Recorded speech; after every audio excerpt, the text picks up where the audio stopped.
Well, here's the 65 Mustang Fastback that me and my longtime buddies, since we were little kids, Steve Clark and I, jointly own and jointly are working on to restore and build and make a nice car again. We found this car down in Katy, Texas several years ago, abandoned, and we got it for a big steal of $800. It was a white car. Somebody painted it red. Probably 75% of the car is junk, which is fine. You know, I'll just replace all this stuff and fix it up and throw away the old and buy new. I'm gonna put full quarters on it. New trunk, new tail pan, probably replace that bar in the back. The transition pan is fine. The outer wheel houses will change, and I'll keep these. We might make the quarters wider. The roof is going to be swapped. I just put a new floor in it and a new firewall. We finished that up the other day. Still haven't put the torque boxes in yet, and a little nice touch, painted the inside blue, Ford blue. Did the same thing, or as close to Ford blue as possible. Did the same thing on the inside of the floor supports. Kind of cool. Frames are pretty straight. You know, there's rot there. You know, just gotta dig that out and change it. Put a new inner apron on it. New cowl, of course. And these kick panels I'm not going to change. I'm just going to cut out some of the rusty areas and put in new metal. I've already blasted it one time, but I'm going to blast it another time. That's what I do. I'm a professional media blaster, drblast.com, drblast.com. So just wanted to give friends out there in the YouTube channel world and Facebook world that fool around with these Mustangs, you know what I'm doing on it.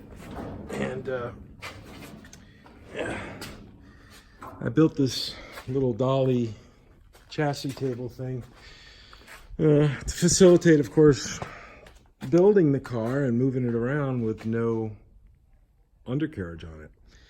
And I used this for the last Fastback that just left here a couple months ago, the K-Code car, 66 Fastback. But of course, lessons learned with that car I'm applying to this car to, you know, just of course do things better and more efficiently and maybe faster even and better. So there's a lot of interesting things. It's just fun work. You know, I really enjoy doing this kind of work. You know, in the Army, I spent 21 years in the Army, and one of my MOSs was 44 Bravo, which is metalworking. So I had to go to school, learn all this kind of stuff, learn all the disciplines of welding. So it was fun. I didn't really think I'd be doing a career doing this, but I enjoy it. You know, this is my car, that's a customer's car, that's a customer's car. And that white Mustang right there, or no, excuse me, white Camaro, 68 Camaro, that's a customer's car. That's mine, and the Roadrunner is mine. So 49 Chevy's customers. So it's just a lot of work to do, but it's very fun work. It's enjoyable work. One thing I can tell you, being one that's blasted perhaps, I don't know, maybe 150 cars, that rust is everywhere. And a lot of times if you're going to hire a blaster, try to get a lot of the car opened up so the blasting material will go right through and transfer out.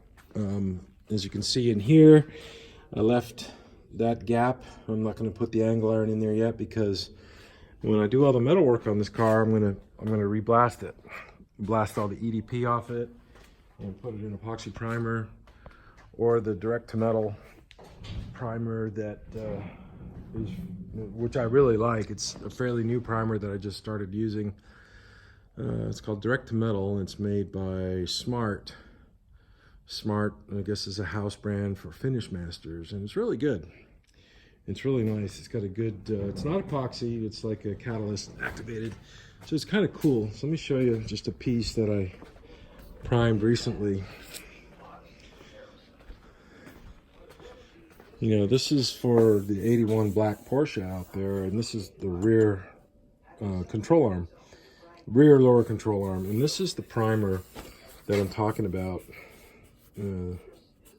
Direct to metal, really good stuff. So anyways, that's the Ford Mustang snapshot, what's going on this car.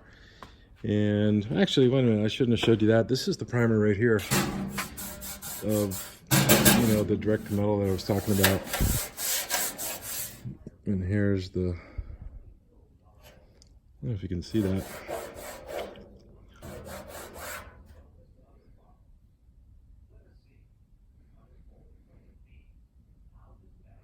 Yeah, I got to keep those numbers, of course.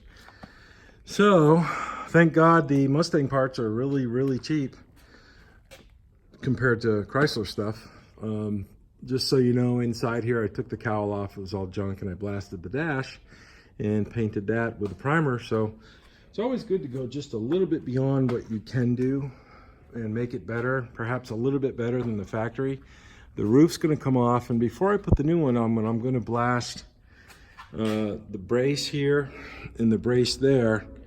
But you know, the lower A pillars are both junk. You know, you can put your finger on both sides. So it's just a rust is terrible. Rust is awful. So, and I hate rust, so I get rid of rust all the time.